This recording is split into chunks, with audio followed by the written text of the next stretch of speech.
ladies and gentlemen, I'd like to take this moment to say thank you for listening to the Real ResQ podcast. It means a lot to me that you enjoy these stories as much as I do. Since the start of this podcast, we've had a lot of support from all over the world. It has been amazing. Now, we have companies joining our team that also want to say thank you for all that you are doing out there standing the watch. These companies are offering discounts on their products as a way to support the rescue community and those tuning into the Real ResQ podcast. Just go to therealresq.com, click on sponsors, and see these incredible offers for yourself. This episode of the Real ResQ podcast is brought to you by Breeze Eastern, the world's only dedicated helicopter hoist and winch provider. Access, because when lives are at stake and conditions are challenging, clear communication is of the utmost importance. SR3 Rescue Concepts, because you don't know what you don't know. And Versalifts, to be your best, you need to squat your best. Breeze Eastern, they dedicate themselves to our helicopter rescue world. Since the very first helicopter rescue in November of 1945, Breeze Eastern has designed and manufactured superior rescue hoist solutions. While much of the technology and the unique mission requirements have changed over the past 75 years, their commitment to the rescuers, the operators, and those being rescued has not. Contact them today by visiting them at breeze-eastern.com.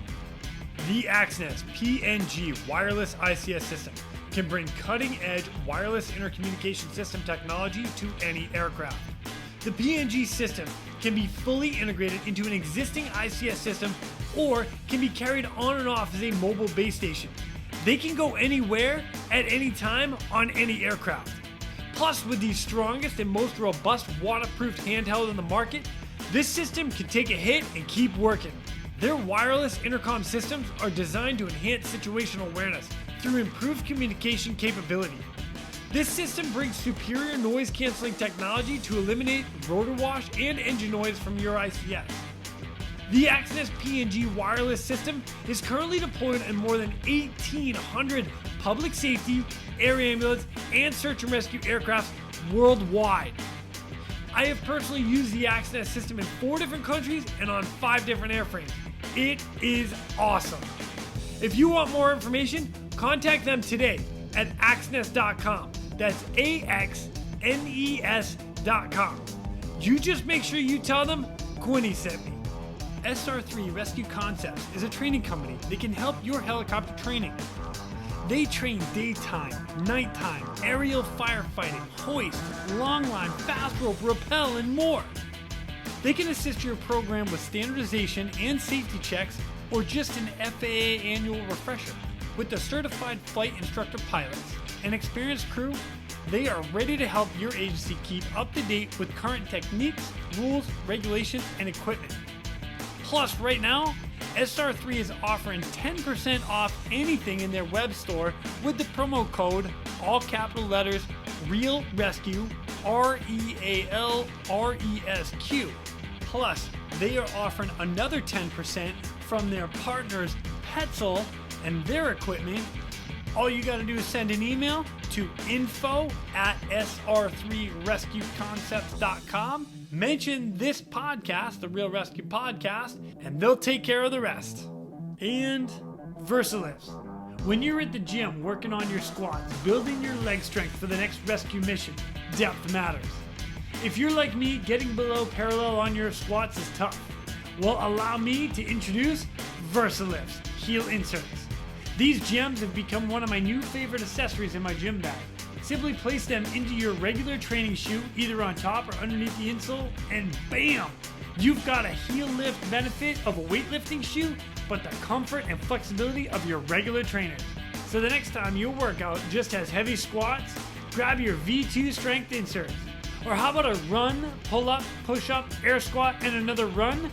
Grab your V2 endurance inserts. Or my own personal workout of running, clusters, and ring muscle ups. Grab your original V2 inserts and go crush it. Check them out today at vlifts.com or on Instagram at Versalist.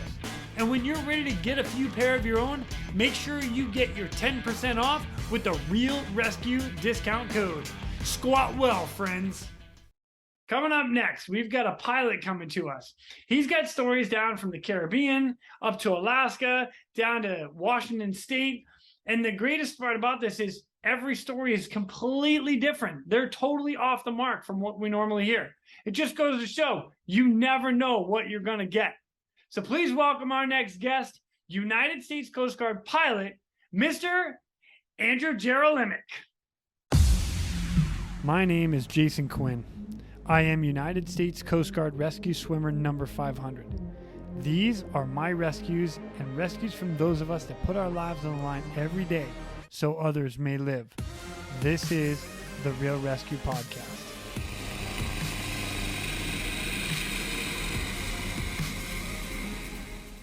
Ladies and gentlemen, welcome back to the Real ResQ podcast.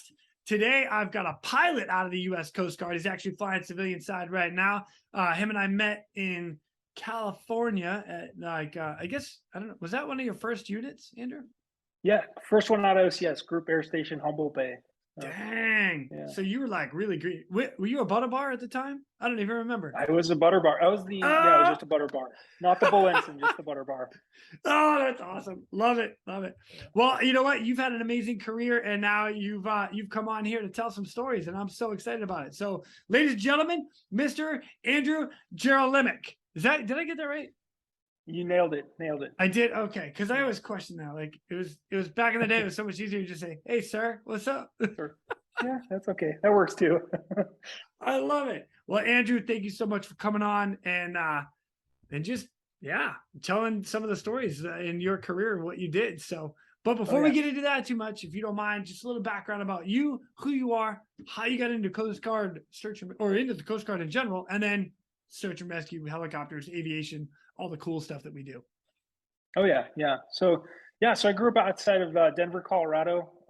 Had some inspirations as a kid being a pilot. Friend's father, he was in Vietnam, flew helicopters, and was a corporate pilot. So just hearing his stories was great. Also, there was an orange A-Star flying around the Colorado area, Flight for Life, Colorado. So seeing that kind of inspired me. So I'd always kind of wanted to be a pilot. But I got busy just doing sports and stuff in middle school, high school. So that kind of took me out to the East Coast. I went to Colgate University, played lacrosse, and studied geology there. So kind of did that throughout geology, really? Rocks? Geology, yeah. Oh yeah, rocks. It was great. So, you went from studying rocks to flying helicopters. Yeah. Right. That's kind of funny and awesome. The first class was easy, and then the rest was just, it gets harder after a while. So, really? It's rocks. Yeah. I'm just playing. I'm playing to any geologist out there. I'm just playing. It's like a mix of chemistry, physics, and then geology, and it gets hard after a while. Wow. So, I got a rock in my backyard I got to get rid of. Can you come help me? Oh, sure. I can. If I'll figure out what it is, and then I'll tap on a hammer, and I don't figure something out. So, all right. I'm in. Yeah. All of a sudden, I don't care about any of your pilot stuff. Let's go. Let's go talk about geology. Yeah. I'm in. Find the gold, so. Sorry. Sidetrack. Terrible. Yeah. So in school, I was nearing graduation, and I reached out to the Coast Guard recruiter outside of Syracuse, New York, and I was moving back to Colorado, so he kind of referred me back to the Colorado recruiter and said, "Hey, you know what? You'd be more competitive if you worked for a little bit longer." And I was like, "Yeah, that makes kind of sense. I already have a job lined up." So when I was back in Denver, I was an environmental consultant, and I was collecting water samples for coal bed methane wells. And so I was taking these samples and dropping them off to a sampling company in a shopping mall that happened to be the Armed Forces Recruiting Center. And Nice. The Coast Guard one was right there. And so it was like easy because I kept seeing it. And I was like, I should go over and talk to him. I should go and talk to him. And then one day I kind of dropped the sample off and then walked up to the door and it was locked. And so I turned around, kind of just like, oh man, I was almost there. But as I was approaching my car, this guy's like, "Hey, buddy," and hollered at me and said, "Hey, he's going to be here in a bit. I'm meeting him." It turns out he had an anchor and a star on it. And at the time I had no idea what that was, but it was a senior chief. Dude, yeah. but he just kind of, prevented me from getting in the car, had me just wait, and then I was able to get all the stuff together and put that package in. It took about a year to get everything together. Applied for officer candidate school. Would it be beginning of January or beginning of 2008? Got in June, and then I ended up going to OCS in August, and then finally graduated December, and that's when I got my first unit, Group Air Station Humboldt Bay, and that's where we met. So yeah, so that was fun. Just one of the stash ensigns. We were the CASA was coming online, so they had a lot of openings for flight school, but they had to stash some of us kind of to build our resumes and also just get experience, and then just kind of keep the pipeline going through flight school. So there was 3 of us: Matt Hargrove, who you've talked to on this podcast before, Tim Motor, and myself. And we just kind of, worked in the command center, helped the bosun and the chief out with RFOs, with the stations, and just just kind of kept doing just building our resumes essentially for flight school. So then and then we played a lot of football too. I forgot about that. So, oh God, yeah, it was amazing. We played a ton of football. It was supposed to be touch football, but a lot of us ended up on the ground for many play after play after play. Right. But unfortunately, I wasn't able to go down to Alameda with you guys. I was in SAR school out in Yorktown. Oh yeah, that's right. So I didn't get to do that. But yeah, that's so kind of did the command center thing until got into flight school, and I left February of 2010. And so then flight school, that took about 22 months, and was assigned finally Air Station Clearwater in 2011, the end of 2011. Flying CASAs or going into 60s? Nope, flying 60s. So wow, all right. Yeah, so cool. I avoided the CASA draft. Wow, so, good for you. Yeah. Well, sorry for all my CASA drivers out there. Sorry. Oh no, they're great. They're great too. But yeah, I was able to avoid that and get Clearwater. The only issue with that was Clearwater was I believe the last unit to switch from MH-60Js to Ts. So I ended up having to wait about 8 months to go to transition course in Mobile. So I stood so much operations duty officer, like beyond what you could even imagine, just waiting for my chance to go. But yeah, in 2012, I went to Mobile, and then from there, just upgraded aircraft commander, transferred in 2015 to Kodiak, and was there from 2015 to 2018. My last year there, I was a flight safety officer, and then left there to Astoria in 2018, finished up my safety officer. And then in 2022, I separated from the Coast Guard. And now I'm flying, helicopter air ambulance in the Pacific Northwest. So yeah, flying EC-135s. So sick, man. Oh, that's killer. What a good good career all the way through. Well done. Yeah, it's awesome. Been good. Yeah. Well, let's back up to the very first SAR case that you remember. Yeah. First SAR case. It wasn't my first SAR case, but it was the first time I hoisted operationally, and I think that was like one of the more memorable ones I had. I like that because it was very hard, by the way. But also in Astoria, I was there with the flight mech, and he was the chief in maintenance control. And we would chat about it all the time. Every time I saw him, it was Justin Simbach.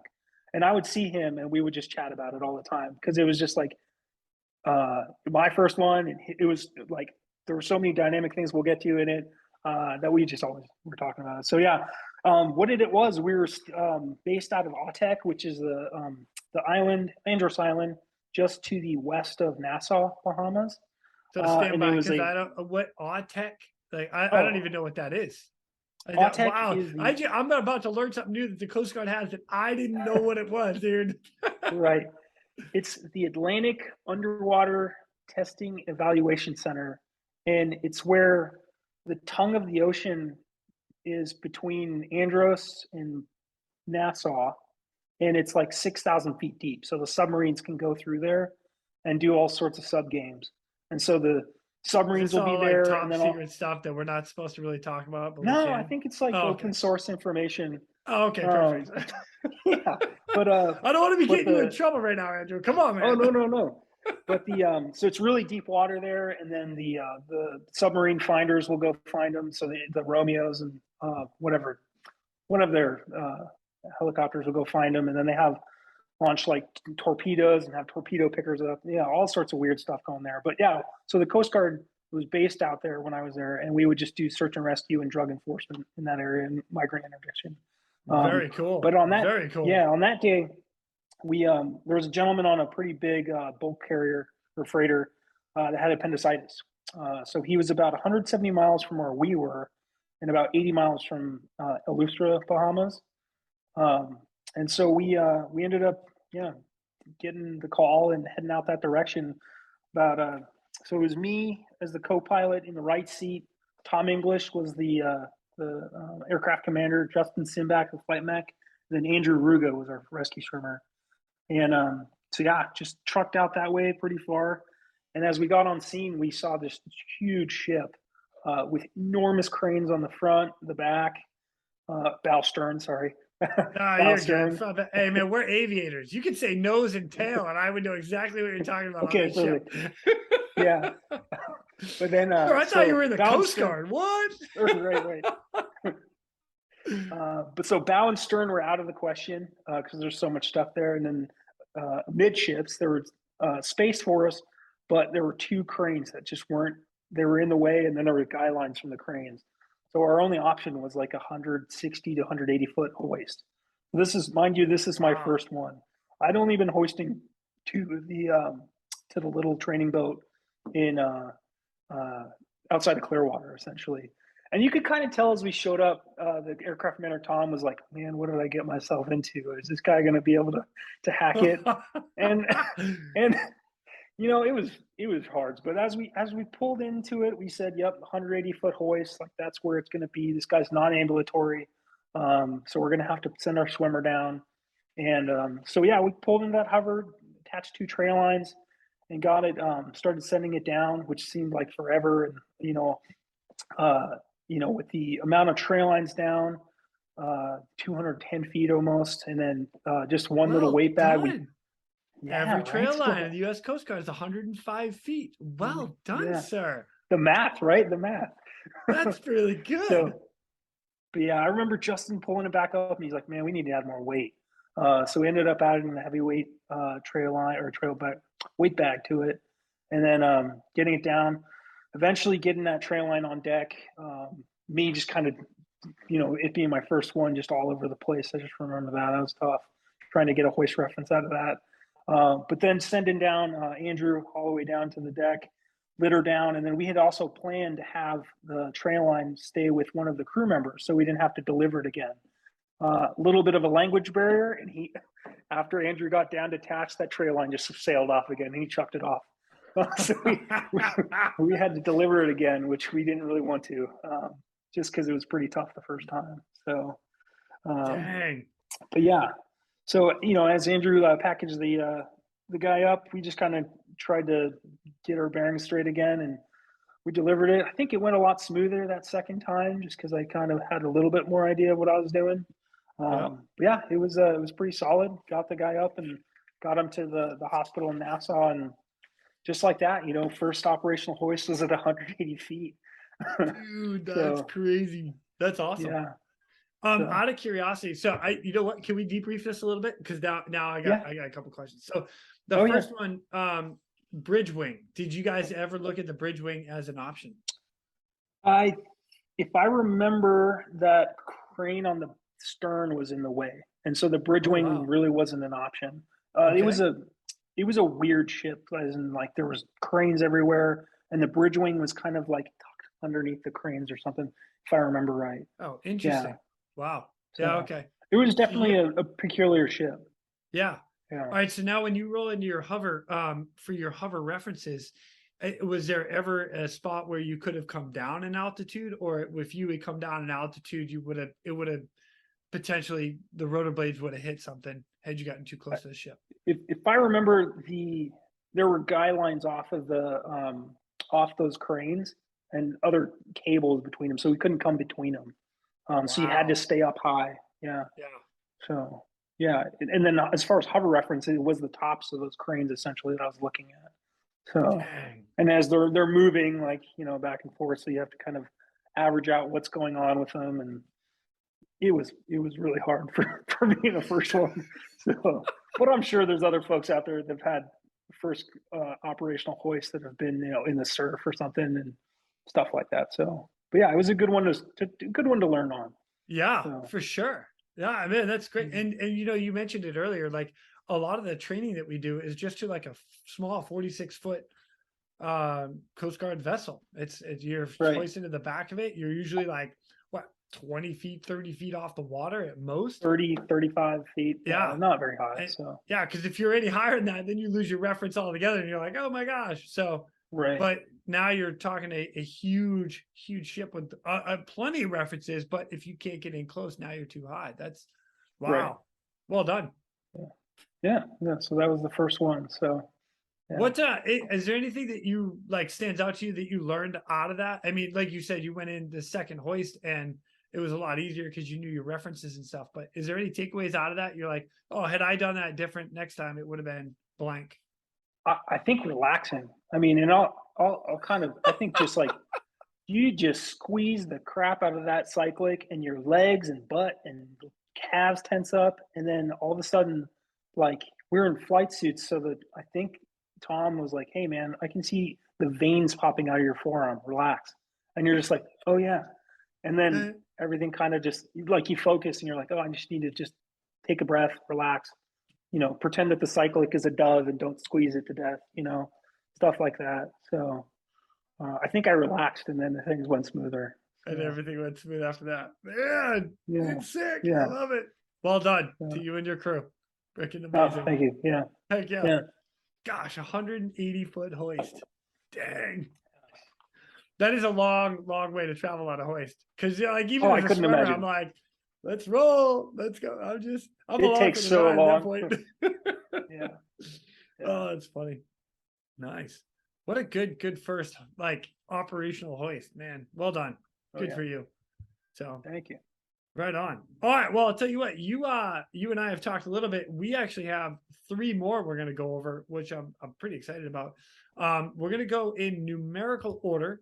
I get to read some stuff here and then we get to go into the nitty-gritty about it. Yeah.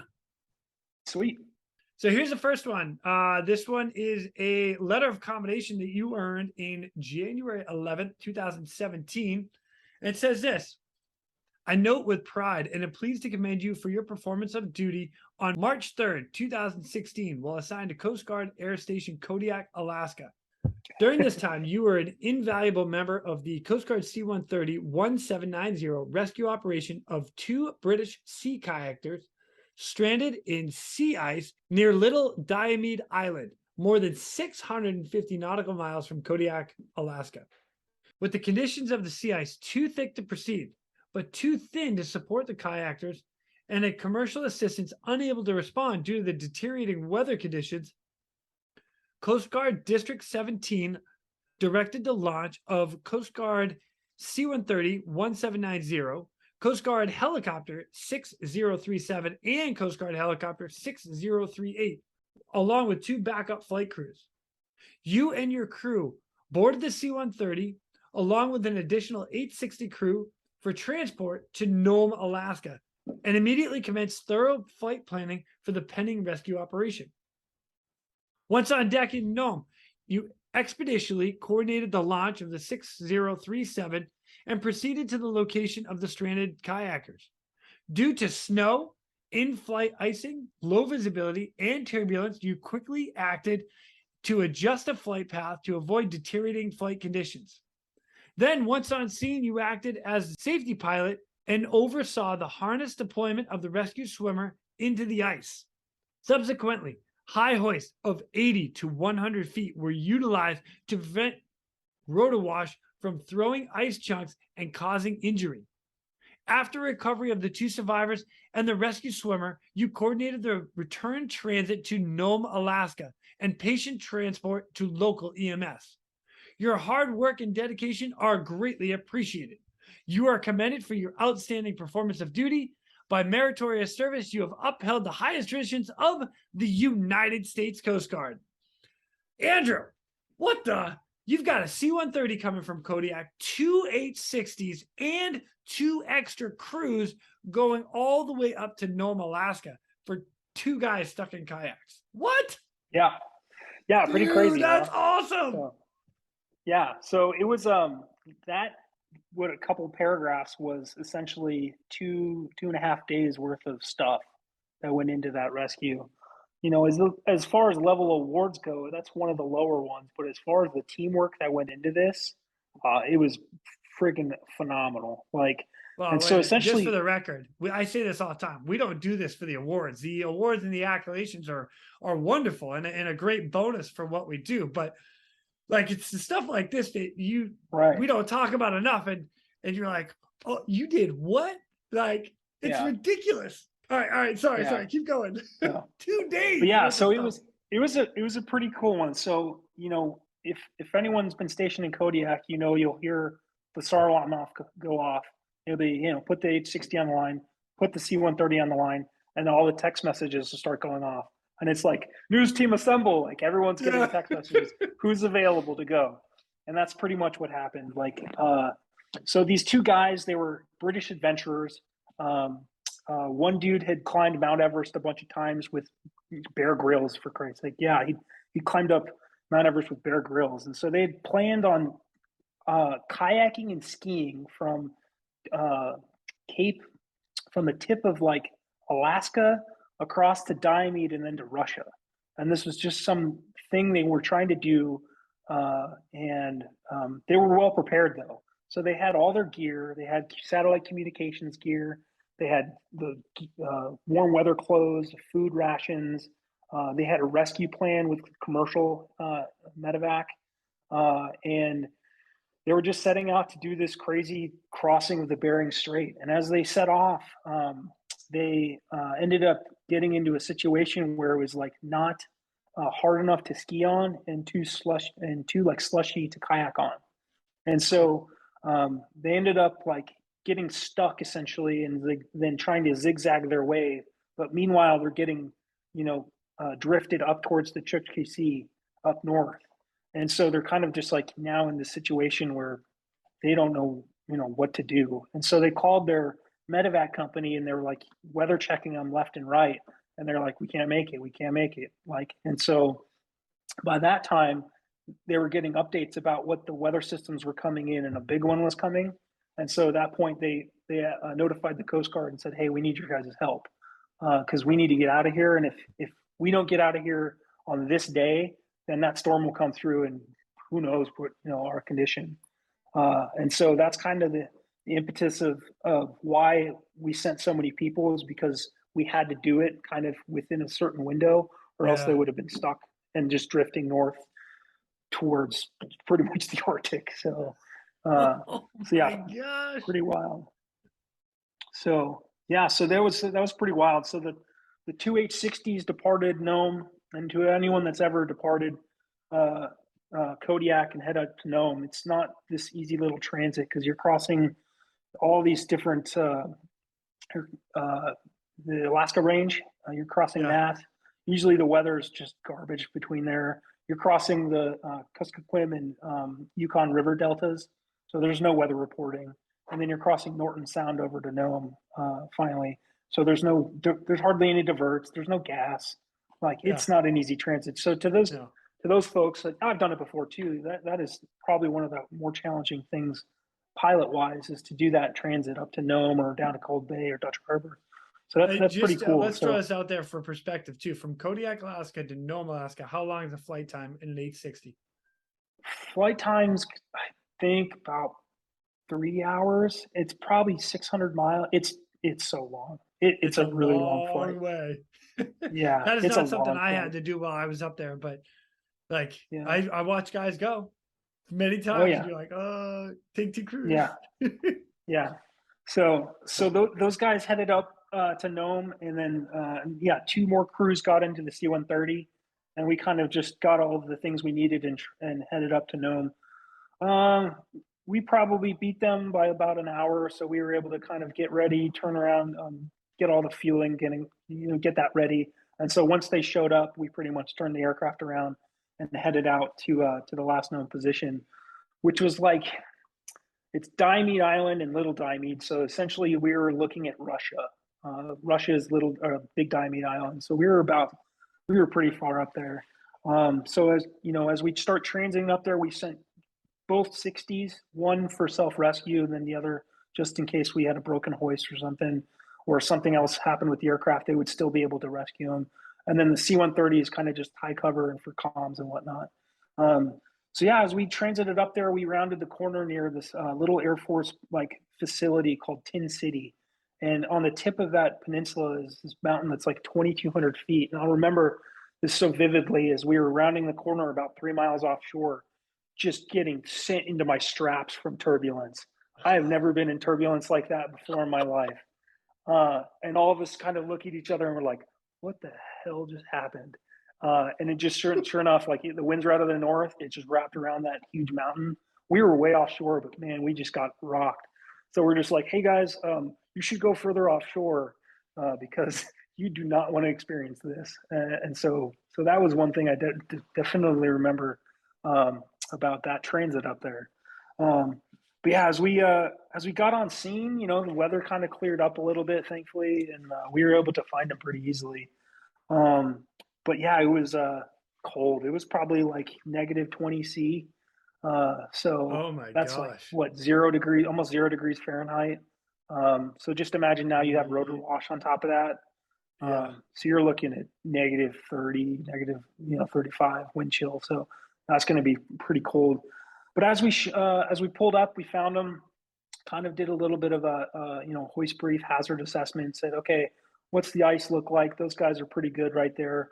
Looks like they're on solid chunk. Hey, rescue swimmer, are you going to be able to? Do you feel like you're going to disconnect, or are you going to just stay connected? And we just as a crew just said, hey, if the ice is going to hold you, those guys are on it. Go ahead and feel free to disconnect. It'll probably provide you a little bit of a easier time walking around, and also allow us to get kind of back a little bit so you can talk to them, and the aircraft won't be as much of a factor. So we kind of proceeded that way. So yeah, we put our swimmer down, and at some point as he was getting everyone ready to get hoisted, he took a step back and fell into the water. And so I was watching on the FLIR camera, so I saw him fall in, and the flight mech and the aircraft commander, who was in the right seat, saw him fall in as well.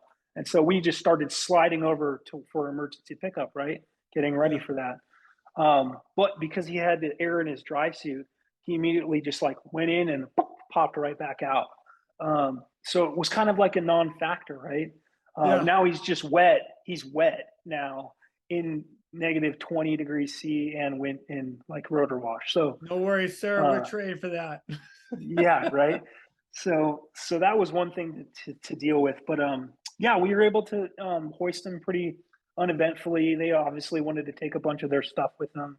But John he was good about it, and he said, no, you can only take the necessary things you want. So, but we were able to start heading back to Nome. Obviously, the weather was not good because that's kind of how things end up being. But me being from Clearwater, I kind of had a little oopsie moment. So as we were transiting back, we had got into visible moisture. So what does a good co-pilot do? They turn on the anti-ice, turn on the de-ice, and everything's working great, right? We're continuously down, and the rescue swimmer's like, hey, sir, can we get some heat back in here? And I'm like, that's funny. I never turned it off. I wonder what happened. And I'm like, turn the anti-ice on. Oh yeah, you need the APU to run the ECS as well. So these guys that we had just picked up and were freezing cold, and the rescue swimmer that just fell in the water didn't have any heat for 20 minutes. So well done, sir. Yeah, I learned my lesson there. I'm sure he said it super politely too. Sir, can I request the heat back here? So polite. And I I felt like an absolute idiot. But yeah, that happened. So yeah, but yeah, uneventful landing, just kind of, those guys were really thankful for being able to get picked up. And a couple of funny other stories from this one is, we put the aircraft away. They had to kind of figure out, those guys just ended up going away And then we ended up seeing them again at the hotel as we were all checking in. And so we were kind of shooting the shit about like what, how they get in there and everything. And I was like, wait, these guys are adventurers. They must have other adventures going on. So I was like, hey, what's your guys' next adventure you're going on? Without skipping a beat. One of them's like, I'm going to jet ski around Ireland. And the other dude's like, Oh I'm my running a gosh. marathon in Afghanistan. And so without skipping a beat, they were just like ready to do the next thing. So, I mean, clearly they're just adrenaline junkies. They really loved it. So that was pretty crazy to hear those guys' reactions. And it kind of doesn't even end there because back when, on lockdown in what would it be April of 2020, I got into a YouTube rabbit hole and I was watching Global Cycling Network. And this guy was trying to break the track record for riding a penny farthing bike around a track for an hour. And those are those bikes with the huge front wheels and tiny little rear wheels. Yeah. Yeah. And his coach is the guy we rescued. So and so, oh my gosh. So I was like, whoa, how did that is a small world. And so I reached out to him and I said, hey, it looks like you're doing well teaching people how to ride these crazy old timer bikes. And he's like, hey man, you ever come to London, we'll give you a free tour. And I was like, sweet. Okay. Oh yes. So man, yeah. that's awesome. So yeah, so that was pretty good. That was a pretty good rescue, but it kind of doesn't even end there because as we landed, a couple days later, our flight safety officer said, "Hey, we'd like to do a Class D mishap on the rescue swimmer falling into the ice. Class There was no D damage. mishap, really? Class D. So yeah, there was no damage, no injuries or anything. But we just wanted to kind of provide some guidance to the fleet about what happened and why it happened. And so the air crew on that day, or the air crew and pilots from that day, were me from Clearwater, the aircraft commander from San Diego, the rescue swimmer from San Diego, and the flight mech from Mobile. None of us were cold units, right? Okay. And so in the H60-1, there was no mention of ice rescue training because as they had pulled out of Traverse City, that stuff just got removed and never put back in. So we never read anything about ice rescues. But if you went to the H65-1, there was definitive procedures and pretty much the rescue swimmer doesn't disconnect unless there's like cars on the ice. And so had we known that, we definitely wouldn't have done that. And so John would have never fallen into the ice. And so, nothing happened, but what if he didn't pop up, Yeah. like stuff like that, so that's kind of why we did it. And so that it could be eventually incorporated into the H60-1, which it was, and also put into techniques, tactics, and procedures manual that ATC put out. And so that was like one of the catalysts to getting that stuff into the -1, just by doing, following the Coast Guard's great reporting culture and learning culture of like, hey, this happened. Like, this is what we learned from it. Look what happened, no one got hurt, but look, hey, everyone's going to get better from that. So that's just a great example. And that's why I kind of wanted to share this one, just because of the teamwork and then the safety culture, for sure. Oh, I love it. I absolutely love it. Yeah.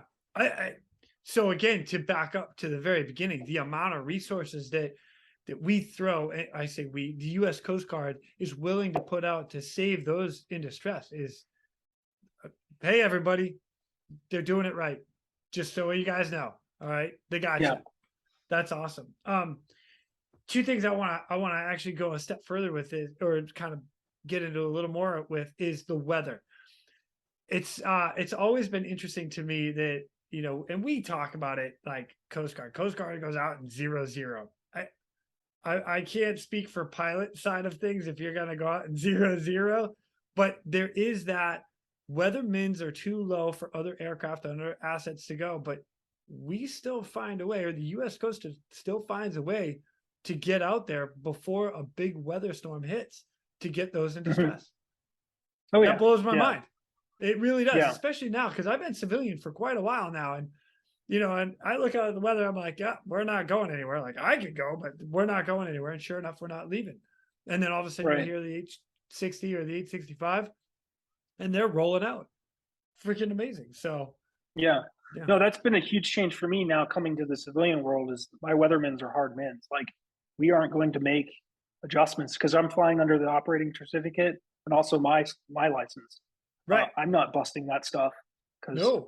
and so our weathermen's are way different.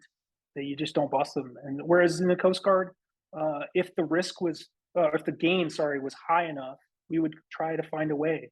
Sometimes if we can't, we won't go or we'll wait, but we'll think about it. Whereas now, if it's low IFR or 900-foot ceiling, I'm only a VFR pilot right now. I can't go. Sorry. Yeah. Whereas I used to train in 200 foot. I could ask for a waiver, a training waiver, and fly in 300 and a half. If I wanted to, if the gain was there. So yeah, it's definitely a different big change. So. And for pilots, and again, I'm not a pilot. Like I can't sit here, but I do work with, Dave Catlin, and he does a lot of like VF or IFR stuff. Like you go inadvertent IFR, that stuff. Like I remember training that stuff. Like you said, you're going out in 200-foot ceilings and whatnot and training in that. But it's a great training tool to be able to go out and do that. What's your opinion as far as that for pilots? I remember, so in the Coast Guard, 502 is a pretty common training limit. And that's pretty solid. Like, for 2 aircraft commanders, like we've probably experienced weather like that, so we don't need to go and push those training mins.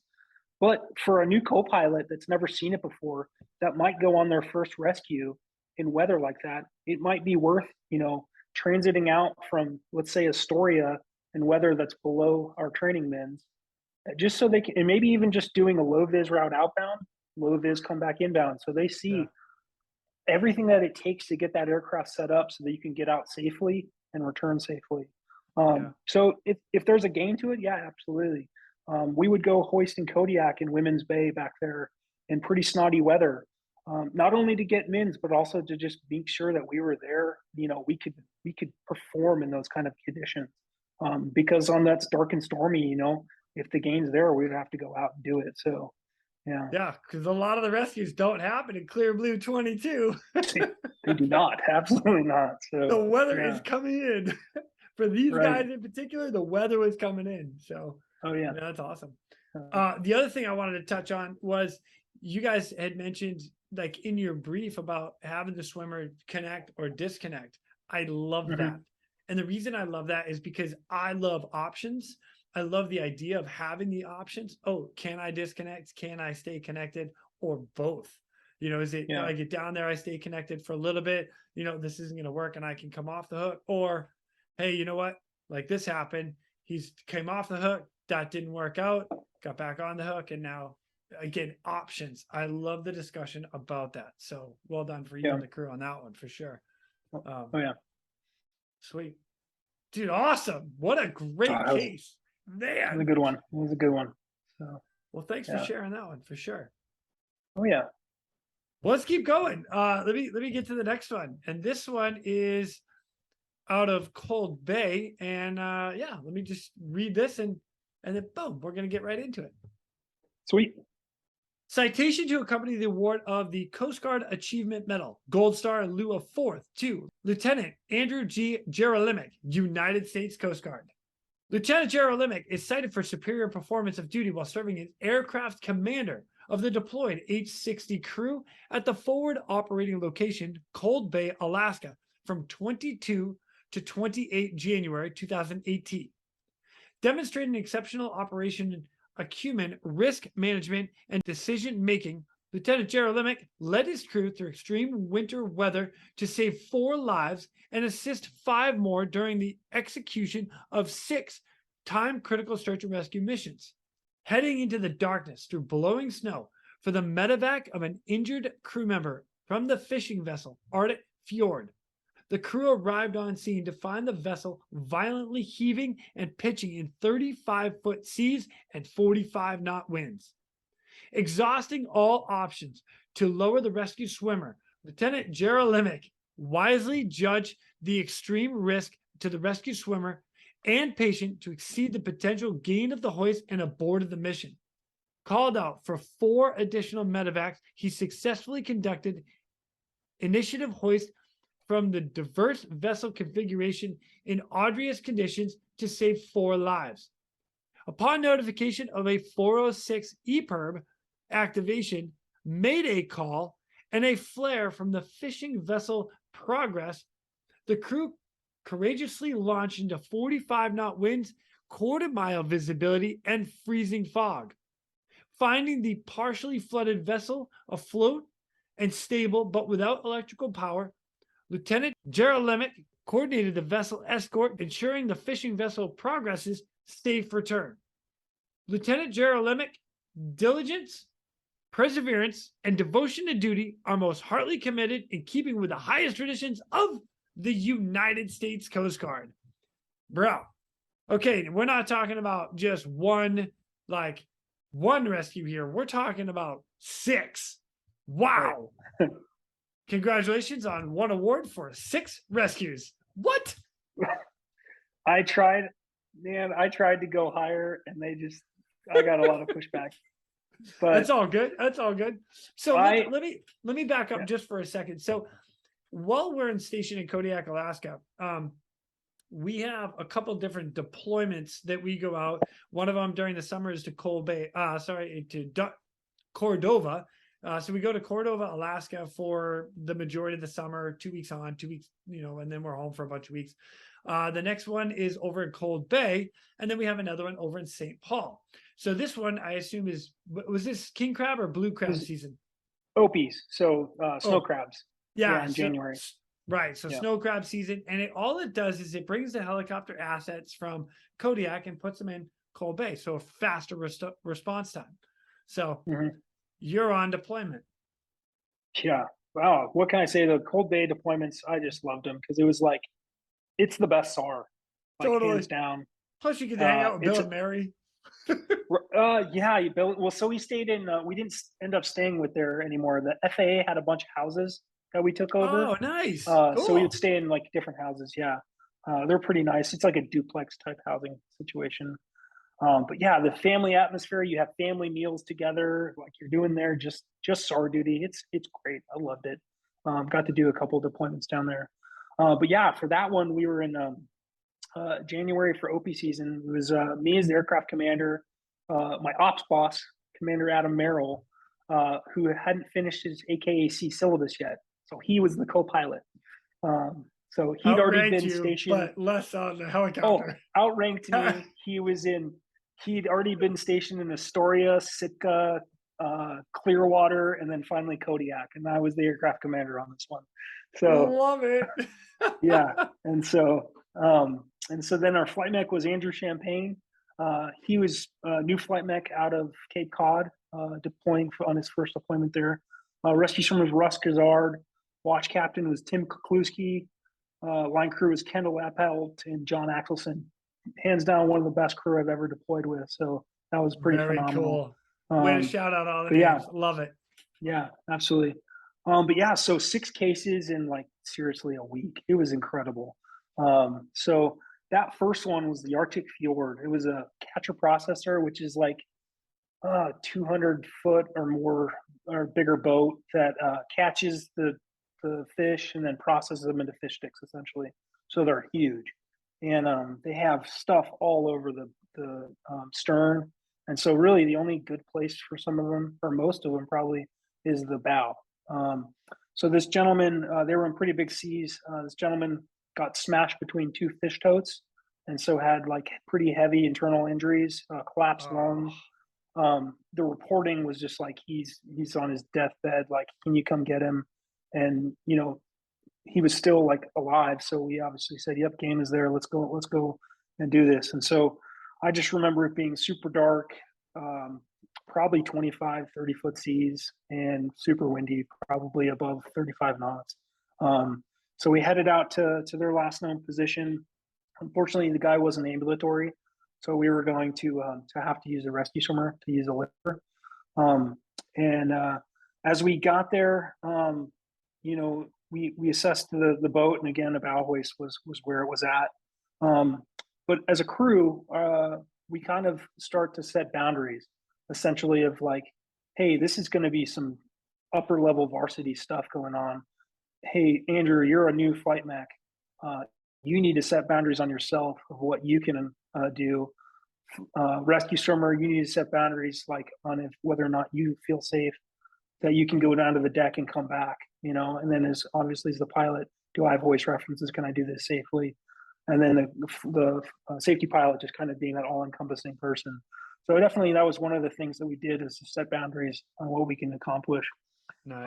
I really pulled into like a hover and find, oh, it was super solid. But yeah, pulled into a hover, and eventually after a lot of tries, got the trail line on deck. But it was crazy. So the boat would just be like there, stable hover, everything looked great, hover references was there, and all of a sudden a wave that was way bigger would come in, and the boat would just go away, and it was just black. And I was just, as a pilot, you're just fighting to just keep it in the bubble, because all your hoist references just suddenly just disappear. And so we kind of were able to get the flight, or the trail line on deck, back off into a catenary, and say, hey, can we still do this? And it, off in a catenary, I was able to have better hoist reference. But we put Russ down about midway, and he started to kind of get tugged on by the trail line and get pulled over. And at that point, I remember Andrew just saying, abort, like, we can't do this. I don't feel like I can get him down safely and back safely. So Andrew, meanwhile, he is a brand new flight mech. This is his first operational hoist. Says, no, we're not doing this. Like, wow. let's come back, rethink this. Let's talk about what we can do. And so we ended up talking about it a little bit more and saying, yeah, this is too dangerous. Let's see if he's ambulatory. Can we send a basket down? Because we proved that we could get a trail line on deck. So can we get a basket down, get him in the basket, and then hoist him up? And so we reached out to the captain, and he said, yeah, this guy's, he's can't get in a basket. He's not ambulatory. So we're like, okay, we can't do this. Sorry. So we're going to depart scene. And if you guys can just go to your first, port of call, be on a comm sched with the district, and we'll talk to you. So that was probably, the aircraft commander, probably one of the hardest things I've had to do, is be on scene and be like, we can't do it. Like, Wow. And so as we, call for rescue checklist part 3 and start heading back, the Commander Merrill's flying back, but, deep in my head, I'm like, God, what a failure. Like, oh my God, I can't believe it. They were depending on the Coast Guard to get this guy off. And we couldn't. So as we land and start to debrief, though, I'm sitting there on deck, which is probably one of the greatest places, right? Yeah. Looking at my crew and just being like, hey, holy crap, what a great decision. Everyone is back here safe. That dude's probably okay. Like, we didn't jeopardize our crew unnecessarily, and we're all here safely. So it was like the weirdest set of emotions I've had, of like, being a failure, it feels like, to being like a freaking hero, like not putting those guys in situations that they should have been. So that was a pretty big eye-opening learning experience about, when to say no, for sure. So that was day one, right? Yeah. Holy cow. Yeah. That, there's so much. I don't want to go on too far, because there's so much to talk about with that. Like, my gosh, like, wow, what a decision. His first operational hoist like that. First operational hoist. 35-foot seas, 45 knot winds. It was big. I get it. Yeah. Man, I 100% understand and get it. What a tough call. And it's, man, holy cow. It wasn't, it was not just him. I think I was having trouble holding a stable hover. Like, he called it, and I think we were all in that same boat. Like, we did it. So, and Andrew's also the same guy that won this past year, the HAI safety award for calling out when they should return to base from a fuel leak in the ox tanks. So that's the same guy, So Andrew is just a top-notch guy, and so he's a solid guy. So I've said it, and I'll say it again. We all start somewhere. We all have to learn from ground zero to get somewhere. And their emergency is not our emergency. Yeah, totally. You made a good decision. Solid. Well done. Yeah. Oh yeah. No, it was solid. Wow. So that was one of 6. day one or so. The second STAR case, It was from a catcher processor too. I actually don't remember that one that well. But Commander Merrill had that hoist, so probably with all of his experience, it was just so super easy, just cakewalk, Yeah, right? yeah. So, The but the I actually, co-pilot, he did all right. right. So, yeah, I don't remember honestly that one too much, but then going to the third and fourth case, this is kind of crazy. So we were alerted of a guy that had he was on a fishing boat well north of Cold Bay, and he had seasickness for like days, and so he was starting to become like dehydrated, and he needed to get off the boat essentially, and they weren't going to go to port because they were just too far. It would have been several days. So that was the first notification of a medevac, and so as we're briefing, watch captain is like, "Hey, got a phone call." So I'm like, "Okay, what's going on?" They're like, "Hey, a fisherman just broke his femur, kind of en route there. Can you guys do two medevacs at once?" And we were like, "Okay, we need to ask some questions, but yeah, let me get back to you." And so, Wow. as the crew, pilots are like, "Okay, do we have the gas for this? We think so, based on the winds that we're seeing right now." And the time of we have our duty time and flight time and everything. So yeah, I think pilot wise we can do this. Hey, flight mech, do you have the space for this? Like, can you do a basket hoist and a litter hoist all at the same time with managing your cabin?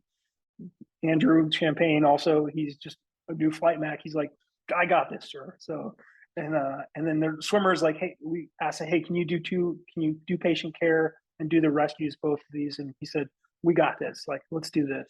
And so sure enough, we're going to go to two medevacs on the same flight to two different boats. Oh my And so, gosh. yeah, so we head out. The first hoist is pretty simple. He just put a basket down, got him up. Um, and then the patient care was really simple too, because he kind of managed a little bit of, just checked his vitals and everything. And the guy just kind of passed out and went to sleep. So that was pretty easy. Of all the things you could have, that was a good one. But then the litter hoist for the guy with the femur, I remember there was just a lot of rigging, so you kind of had to thread the needle with the trail line and everything. But then the dude, because his femur was broken, he couldn't get his whole leg inside the litter, so you kind of be hanging out a little bit. I remember that distinctively. So that Um, was it but yeah, was his leg hanging out, or they were they pulling traction, or would you know? I don't know if they were pulling traction. I think his leg was hanging out. He was in a position of comfort, and they just didn't want to move it anymore. And so his leg was Wow. kind of hanging out of the litter as they were bringing it up. So I just remember, it's as smooth as you want to be. Pulling that thing down into the cabin is. I remember the screams from that guy Oh from a yeah. broken femur. But yeah, so we were able to do two medevacs at once, which was a pretty cool one. So that was number 3 and 4. Um, so yeah, and just dropped them off to Life Med Alaska, and they medevaced them up to the Anchorage area. So that was pretty cool. Yeah. There was probably way more to that because I was, again, the way it turned out is Commander Merrill got to do most of the hoisting because we flip flop days, and So so I he was did a usually pretty the good co. job as a co-pilot for you. What a I mean, Exactly. SIC in the So aircraft. All right. yeah, so yeah, I didn't get to hoist on that one either, but that's okay. That's okay. So Wow. but yeah, so that was the third and fourth case, and then our fifth case.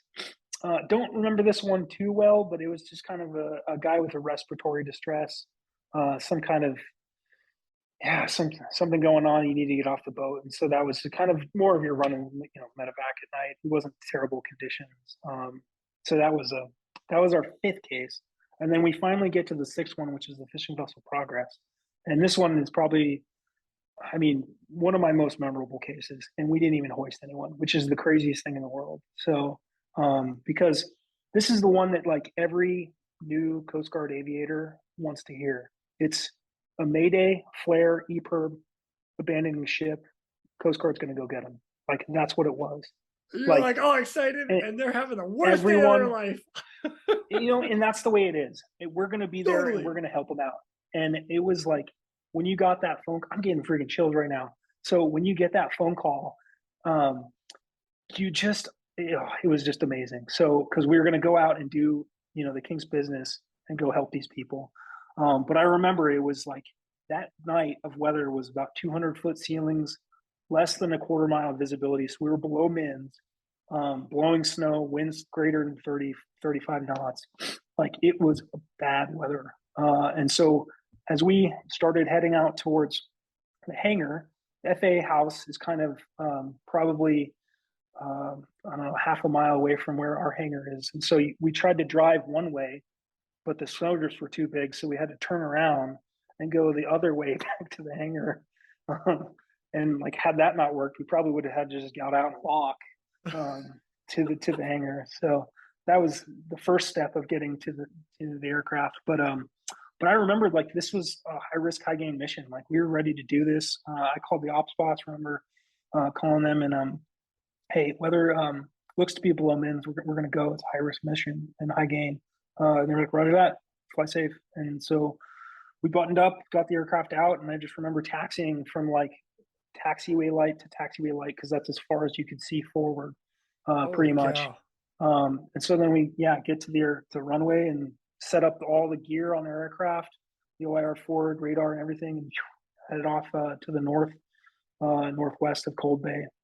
Weather was kind of like that for quite some time, and then it suddenly kind of opened up. The sun started to come up a little bit, so we were able to see a little bit more, which was nice. But yeah, I remember like we were probably about 5 minutes out, and have you ever heard the Tenacious D song Tribute? I have. So actually, yeah, so I don't know the awesome. lyrics. I don't know the radio transmission, but this is just a tribute. But it was essentially like us hailing the fishing vessel Progress and saying, we're Coast Guard Rescue 6004. We're 5 minutes out. And his response back was like the greatest relief I've ever heard in someone's voice. And it's like, it was the most amazing thing ever, because he was so happy that we were there for him, because they were about to just jump into the ocean and abandon ship in 35-foot seas. And so it just like, I still remember that. Whatever he said, I just remember that. It was just the most incredible thing. So we were 5 minutes out, gonna get on scene, and we finally got there. They had taken a rogue wave over their bow and had smashed their whole pilot house, and they had lost engine power, electrical power, and just were ready to pretty much get knocked down. And somehow they miraculously were able to get engine power back, and eventually kind of intermittent comms, not very reliable. And so as we were there on scene, just kind of orbiting, things kind of got hectic, because there were some good SAMs, but they weren't going to be able to do anything because the seas were so big. So we kind of just orbited, ready for anything to hit the fan, just in case, their engines quit again or something. At this point, the C-130 got there, and this was a pretty cool little trick I did. Was I transferred the on-scene commander role to them, which lowered our radio comms way down. So now we were able to just kind of like not do anything other than orbit and just talk about the case and like what we were going to do, as opposed to like managing the case from an on-scene commander perspective. So that like little nugget of information, do that if you can. Wow, that's great. Yeah, so that was pretty awesome, being able to do that. And things kind of settled down a little bit. They were able to get more of their engines operating more like how they wanted to. Radios were still unreliable, so we ended up dropping them a radio, and that was really the only thing we ended up doing on scene, was just getting them a radio. But they ended up getting escort back to, I think, False Pass or Dutch Harbor, somewhere around, one of those two, and they were fine. But like, we didn't hoist anyone. But again, one of the better cases I've ever had, and it almost didn't really end there, because as we were transiting back, we saw a life raft in the water, and we were like, oh man, here it goes again. We've got another big case. And so we start orbiting that, and there was no one in it. And district had kind of correlated back to another one that came off. But the funny thing is, I remember a rescue swimmer's like, put me in, I'm going to pop it. And we're like, dude, we're like, Russ, dude, not in 25-foot seas. We're not going to whatever. It'll be totally fine. I went down in 30 to get an E-perm. It's fine. Yeah. So I remember, we were like, hey, we're not doing that. So yeah, and then finally, it didn't end there, because put me in. You can do it. I can get in there. Oh yeah, he definitely wanted to go in. But yeah, we ended up transiting back in the same weather. So having to come back in, on the low vis route, you're approaching the field, and it's still like 1 mile, don't see anything. Half mile, don't see anything. Quarter mile, oh my gosh, there's the rabbit lights. Okay, we've got it. Okay, we're gonna go. So Wow. that was pretty. That again, we didn't hoist anyone, but that was one of my favorite cases I've ever done, just because of that radio call, and then also just like the fact that we had to use as pilots every single tool in our toolbox to set that aircraft up to depart safely and return safely. And then just the fact that the CRM in that aircraft was just rock solid. Like, and hadn't it not been, things might not have ended that, up as well as they had. So that was probably one of the most memorable SAR cases I've ever had. In that week too, that was 6 cases. That was incredible. So Oh my yeah, gosh. I so love yeah, it. yeah, it was a good week of SAR. So Yeah. Andrew, yeah, well done. Gosh. yeah, For all of them too, for yeah. every case. Mm. Wow. Man, thanks for sharing all those. Good Oh advice yeah. on the back end of that too. I like that. Nice. Well, let's finish this out because I got one more here, Okay. which is kind of cool. And this one is let's see. Yeah, this is out of where the heck are you at here? Columbia River. Oreo. So you're out of Oregon, Astoria, Yeah. Oregon. Okay. Well, let me read this one and then we'll crack at it and we'll get into this one. I'm all excited. Cool. I'm all pumped up right now. Come on, Andrew. All right. Citation to accompany the award of the Coast Guard Commendation Medal, Gold Star in lieu of second, to Lieutenant Commander Andrew Jarolimek, United States Coast Guard. Lieutenant Commander Jarolimek is cited for outstanding achievement while serving as aircraft commander aboard Coast Guard 860 6026 out of Sector Columbia River on 24 June 2021. A distressed paraglider had crashed into a tree 300 feet above a rocky shoreline at Cape Lookout State Park, and a high-angle rescue team had determined they could not reach the paraglider, leaving a helicopter hoist as the only option for a possible rescue method. Lieutenant Commander Jarolimek conducted a thorough risk assessment, then navigated the rescue helicopter 50 miles through low ceilings to the paraglider. Arriving on scene, the crew assessed the survivor of precarious position, then attempted a hoist rescue, which became obstructed by tree branches and snag hazards. As daylight waned, the crew made a second hoist attempt, during which Lieutenant Commander Jarolimek held a precise hover for 15 minutes, 130 feet above the treetops, to mitigate dangerous rotor downwash and allow the rescue swimmer to pull himself through the tree branches and remove the paraglider's harness.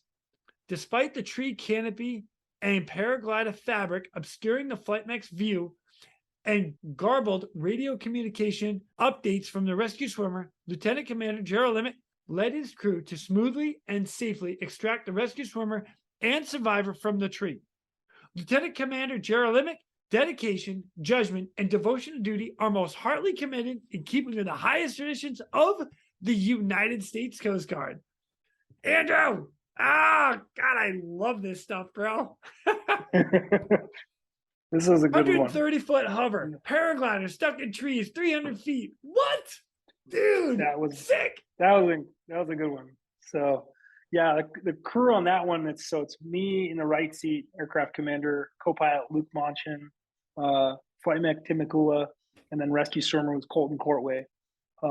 Man, top-notch crew. But we're sitting there, it's like I'm sitting at dinner kind of, and the AOPS calls me and he's like, "Hey, I've got an interesting one for you." And I'm like, "Oh, okay, let's hear it." And so he's like, because it was a onshore case, the full request hadn't come through yet, but he said, "Hey, there's a paraglider stuck in the tree at Cape Lookout, which is just kind of south of Tillamook on the coast there." And he's like, the fire department's on scene. It's kind of like a mix of a high angle rescue, but it's on a cliff. They don't know if they can do it. What do you guys think? And we were like, well, there's a lot of issues with this one, but let's go take a look into the command center and take a look at the picture if they have one, and we'll just talk amongst each other. So we ended up going to the command center and talking about what some of the issues were going to be, like the hazards. A parachute blown by rotor wash. Uh-huh. What happens with that? Parachute entanglement. I know you guys in A school do a lot of that. In a tree, I'm not sure, but it still is a factor, right? So, Yeah. yeah, and then like breaking branches, causing the tree to fall over, rotor wash on the survivor, swings, spins, hoist references, flight mech references. Like we talked about all that. And we're like, okay, those are all of our hazards. Hey, flight mech, Tim, do you think you can do this? He's like, yeah, I think so. Rescue swimmer, we think we can do this. And so, okay, let's do this. Let's start heading that direction. Let's remember, you know, we've all determined like, hey, we think we can do this, but should we do this? Because, if we roll in over top of him, like we could potentially kill him by just knocking the tree over. So Yeah. let's not do that. Like we have to be so careful when we go assess this scene, so we don't make it, do no harm to this guy. If we're not able to get him, maybe they can get a lumberjack to go climb up that tree and do something like that, something out of the box, and not a Totally. helicopter, but yeah. So essentially, do no harm. Can we do this, and should we do this? Were about a bunch of the questions that we kind of asked ourselves. But yeah, so as we transited down that way, in typical Oregon coast fashion, the weather happened to just be a solid layer eventually. So we had to kind of make the decision whether or not to shoot a patch, which is a precision approach to a coupled hover, essentially pushing a button and it coming down, the aircraft flying itself down to 50 to 80 feet usually. Thankfully, we didn't have to do that. And so we were able to find a kind of hole and we just transited about 200 feet underneath the layer. But ended up finding the guy pretty easily because he had obviously a huge parachute in a tree. But just above him was about a 500-foot layer. And so he was probably at like 300, 350 feet over the water. So we kind of had that to kind of battle with us. Yeah. So we knew we were going to be just underneath the solid overcast layer. But yeah, arrived on scene, saw him, he looked to be like solidly in the tree. Like the tree looked to be pretty solid footing. And we were like, okay, I think based on what we're seeing, from him being in that tree, I think it looks like the parachute's not going to go anywhere. It's not going to blow up into the rotor wash because it's still attached to him, still in the tree, entangled in there. It's going to be kind of complicated to get the rigging out from like the tree and him and get the guy off of there. But that's for Colton to kind of handle, and he's been trained on how to kind of do that. So in the water, maybe not in a tree, it's a little different. I don't know. But yeah, so we were able to finally say, hey, yeah, we can do this, and should we do this? Yes, I think we answered that question. And so one thing that Tim and Colton kind of recommended, which I thought was just super clutch, was like, hey, let's pull into a hover and let's go after them, and we're going to keep bumping up our altitude and seeing where our rotor wash is in relation to the aircraft like center mass, and see Yeah. how low we can go or how high we need to go. Kind of just answer that question. And so we just ended up just looking at them for quite a time and just bumping up in altitude, finally finding our altitude that gave us the best hoist references, the flight mech the best references, and then me as the pilot just hoist references. So it ended up being about I believe 130 feet above where the tree was, 300 feet above the water, underneath the layer, where the rotor wash was still there, but it wasn't as bad as an H60 could put out. So that was clutch on Tim and Colton's part. Love it. So Love it. yeah, oh yeah. So we were 130 feet above the survivor. We felt like we had a good plan, and so we sent Colton down, and I was holding the precise hover for quite a bit of time, and Colton finally got onto the tree and was trying to get the rescue strap around him. And just the way that he had approached him was from a direction where the harness was in the way, and he couldn't get the quick straps around him safely. So like we think I think in my head we're almost there. We're about to get off of him or off the tree, and all of a sudden he just aborts the hoist, and we're like, whoa, what's wrong? Oh, okay, we got to do this over again. He needs to access the tree from the other side, just so he can detach the harness from the guy's parachute, and then also get the quick strap around him. So we had to do it all Wow. over again. Just Wow. something you just couldn't see from 130 feet above. And Yeah. so we boarded the hoist, kind of rebriefed it, sent Colton back down, and he was finally able to get access the guy to the correct side. And at this point, I was able to kind of untangle him from the rigging. And I think the guy had like special paragliding ones where he was able to detach a little bit easier. I don't think he had to cut any parachute cords or lines. Cool. But yeah, I just remember like in that second time, just having, like I said before, having to relax, like because all I was focusing on was this one tree, and like that tree wasn't going to move for 15 minutes. That tree just didn't move, and I just had to be able to do that.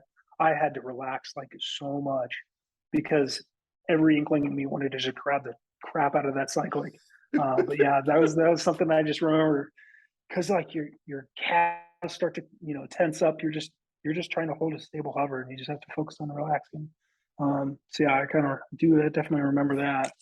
But finally, we were able to get the strap. Or Colton was able to get the strap around him, and then I just there's videos on the internet, but you can hear the comms, and he's just like up, up, up, like start hoisting you up and away. And that like when I started to hear that, and he was clear of the tree, that was just such a good sense of relief, being able to get out of that like super precise hover. But yeah, we were able to get him off uh, out of that tree, and like darkness was probably about 45 minutes away. So had we been any later, like it probably wouldn't have happened, just because that Yeah. would have been just too much. So yeah, we landed on the beach, set him down. I think overall, like injury wise, he just had a hurt ankle, probably a lot of other things. The hurt ankle was like the main thing. But it was pretty cool. So like we sat down, get him to the EMS, and then as we depart, the uh, it's a campground. It's like all along the beach. And so as we're lifting off, we're starting to climb out. It's like a hero's like maverick type flyby because everyone's like taking pictures. They just Yes. witness these people like pick this dude out of a tree, and we're at like 80 feet because we're climbing out, right, and Yeah. up past this campground and away. It was pretty memorable just to go and do that and then head out. And so that was pretty cool. But yeah, I remember landing back on deck, and everyone, you've probably had those cases where you land on deck and you're like, oh man, I'm glad that's over. Like we're on deck, like that was really hard, guys. And Colton was looked at me and he's like, that was really hard, sir. And then Tim's like, that was really hard. But like right after we kind of just decompressed, it was just high fives everywhere. Like that was the coolest thing ever. Like what a good case. So Oh, I yeah. love it. But yeah, two other crazy things. So that was like on a Tuesday, and I just so happened to have um, camping reservations at Cape Lookout State Park for that weekend. And so Nice. Convenient. my family and I go down there and we're camping, and I have a picture of my daughter on the beach running towards me with the parachute in the background on the cliff. It's freaking hilarious. So Oh, yeah. you got to send that to So, me, right? oh, I'll send it to you. Yeah. I'll send you. It's Yes. funny. So, but yeah, and then this one too is also memorable because the guy he had called the command center and wanted to talk to one of us, and left his number, and so I ended up calling him, and he just was so appreciative of what we did, and um, he said he couldn't hold on much longer. So the fact that we were able to do that, and we saved that guy's life. He would have died if he fell out of the tree. So that was pretty Wow. damn cool. So yeah, crew man, just top notch. Like that was freaking awesome. So yeah, it was pretty damn good. So, That is yeah, incredible. Well yeah, done to you and paraglider your in a crew. tree. Oh Oh yeah, my yeah. gosh. Mhm. uh, So, I can't get enough of this stuff. You know that, right? I it's love these great. I stories. love listening to it. Well, it just lets us. I like listening to it. Relive a little bit of the glory days. Yeah. It's great. So yeah, It's the stuff that so, we get called up for. You're like, really? yeah, right. Dude stuck in a tree 300 feet? What? Yeah, Oh my yeah. It gosh. was pretty sweet. So Well done. Well done, you oh guys. yeah, Man, freaking yeah, badass, dude. yeah. I'll tell you what, Andrew, you have given us some amazing stories today. I cannot thank you enough for coming on. But before I let you go, like, do you know, like, it's kind of my last thing is any advice that you would pass on, especially for pilots. I am not a pilot. I can't emphasize it enough. I sit in the back. That's my job. I'm the back. I'm a rear crew guy. But for all the pilots up there, what advice would you pass on with your experience and stuff you've seen? Yeah.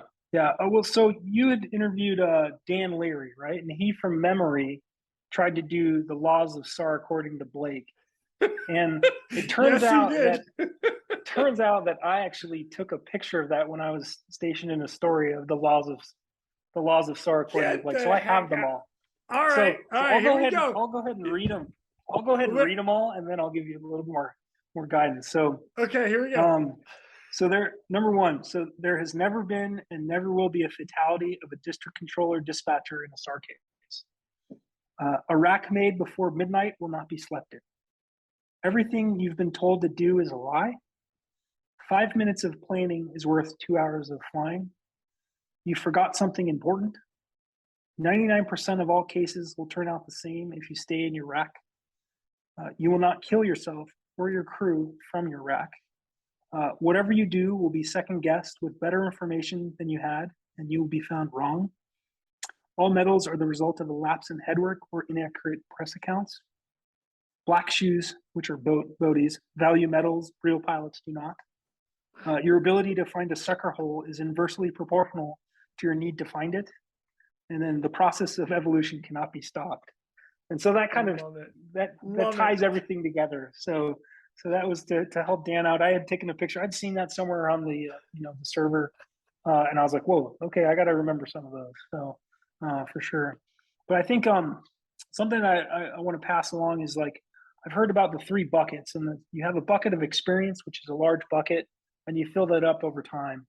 And that just comes with doing extra things, teaching folks, being a mentor, being a mentee, doing those kind of things just fills your bucket of experience. And then a bucket of knowledge, also a big bucket. It's got a big hole in it, though. So you got to keep putting stuff in it. So as you continue to just grow as a pilot or as an aircrew, you just have to keep adding knowledge. And then finally, you have a bucket of luck. No one knows how big that bucket of luck is, and occasionally you have to use it. But again, you just kind of continue to use that experience and knowledge buckets, and you'll end up being pretty good. So, but yeah, like anyone, if anyone's considering leaving the service, and then we all eventually do, please reach out to me. Over the course of this last year, I left the service. It's a hard decision, but it was right for me and my family time, or it's right for me and my family. And it's hard, though. You got to make some tough decisions.